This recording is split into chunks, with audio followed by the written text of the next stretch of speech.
আপনার লাইফে পড়ার মতো ঘুমটাও যে গুরুত্বপূর্ণ আজকের ভিডিওতে আপনাকে দেখাবো। অনেকেই দেখবেন যে এই ভুলটা করে সেটি হচ্ছে অনেক বেশি পরিমাণে পড়াতে সময় দেওয়ার কারণে ঘুমে কিন্তু সে কম্প্রোমাইজ করে এবং এটার কারণে তার ডে টু ডে লাইফটা একরকম হেল হয়ে যাচ্ছে এবং তার পড়াও ভালো মনে থাকছে না এবং মাথার মধ্যে সবসময় একটা পেইন থাকছে। সো আজকের ভিডিওতে আপনাকে বলবো যে কেন শুধুমাত্র পড়লেও হবে না, তার সাথে, সাথে ঘুমাতেও হবে এবং সেটাকে টাইমলি এবং রুটিনলি হতে হবে। একটু বিষয় আপনাকে বলি। আপনি প্রত্যেকদিন নানান ধরনের কাজ করেন এবং নানান ধরনের কাজ করতে, করতে কিন্তু আপনার ব্রেইনের মধ্যে একটা প্রেশার চলে আসে। এখন আমরা যখন কোনো কাজ সারাদিন যাবত করছি, সেখানে কিন্তু পেইন হওয়াটাই কিন্তু স্বাভাবিক। এখন আপনার ব্রেইনে যখন এইটার একটা ইমপ্যাক্ট পড়ছে, আপনার ব্রেইনকে কিন্তু এখান থেকে বেরও হয়ে আসতে হবে।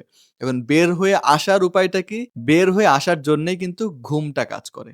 কারণ আপনার প্রত্যেকদিন এত পরিমাণে আপনি প্রেশার নিচ্ছেন, এই প্রেশারটা কিন্তু ব্রেইনটা কিন্তু সহজে এটা অ্যাবজর্ব করতে পারবে না। কারণ স্বাভাবিক এটা। আপনি যখন ঘুমান, তখনই আপনার এই ব্রেইন এই যে সারাদিনের যে সকল কাজগুলো করেন, সেগুলো সব প্রসেস করে। প্রসেস করে কোনগুলো আসলে রাখা দরকার ব্রেইনের মধ্যে এবং কোনগুলো ফেলে দেওয়া দরকার, সেই কাজটা ব্রেইন করে এবং যেগুলো আপনার ফেলে দেওয়া দরকার, সেগুলো কিন্তু ফেলে দেয়। এবং যেগুলো রাখার দরকার, সেগুলোকে কিছু শর্ট টার্ম মেমোরিতে রাখে, আবার কিছু লং টার্ম মেমোরির মধ্যে রেখে দেয়।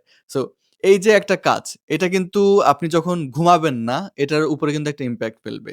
আর যার ফলে কি হবে? আপনার পরবর্তী দিনে আপনার ব্রেইনে অনেক বেশি পরিমাণে প্রেশার পড়বে, আপনার মাথায় ব্যথা করবে। আপনি যে রেগুলার যে সকল পড়াগুলো পড়েন, সেগুলোও কিন্তু ঠিকঠাকভাবে পড়তে পারবেন না। সো এটার জন্য কি করতে হবে? আপনি যেরকমভাবে পড়াটাকে গুরুত্ব দিচ্ছেন, একইভাবে ঘুমটাকেও গুরুত্ব দিতে হবে এবং এটা রুটিনলি মেইনটেইন করতে হবে যাতে করে ঘুমের উপরে কোনো কম্প্রোমাইজ না আসে। যেমনটা আপনার কম্প্রোমাইজটা পড়ার উপরে আসে না।